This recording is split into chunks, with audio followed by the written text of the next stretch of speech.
Hi అండి. చేపసాన curry చాలా టేస్టీగా ఉంది. దీన్నే చేప గుడ్లను కూడా అంటారండి. ముందుగా సొనని తీసుకొని బాగా క్లీన్ చేసుకోవాలండి. క్లీన్ చేసుకున్న తర్వాత క్లాత్లో వేసుకొని మూట కట్టుకోవాలి.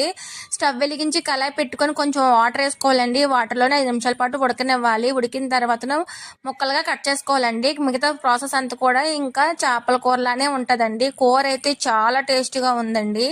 చాలా మంది కర్రీ సగం ఉడికిన తర్వాత ఇవి వేసేస్తారండి. అలా కాకుండా ఇలా ఒకసారి ట్రై చేయండి, చాలా బాగుంటది. ముద్ద కలిపి నోట్లో పెట్టామంటే ఇంకా మాటలైతే ఉండవండి, అంత టేస్ట్ అయితే ఉంది. ఖచ్చితంగా అంత టేస్ట్ వస్తుందండి. చాలా ఈజీగా కూడా అయిపోతుందండి. నా ఫుల్ వీడియో కావాలంటే నా యూట్యూబ్ ఛానల్లో చూడండి. చాలా చాలా బాగుందండి కర్రీ అయితేని. నేను చెప్పే కన్నా మీరు ఒకసారి తప్పకుండా ట్రై చేయండి, చాలా బాగుంటుందండి. దీంట్లోని కొంచెం మసాలా, కారం, ఆయిల్ కొంచెం ఎక్కువ వేయాలండి, లేదంటే నీచు వాసన వస్తుంది. ఓకే ఫ్రెండ్స్, మరిన్ని వీడియోల కోసం మన ఛానల్ సబ్స్క్రైబ్ చేసుకోండి.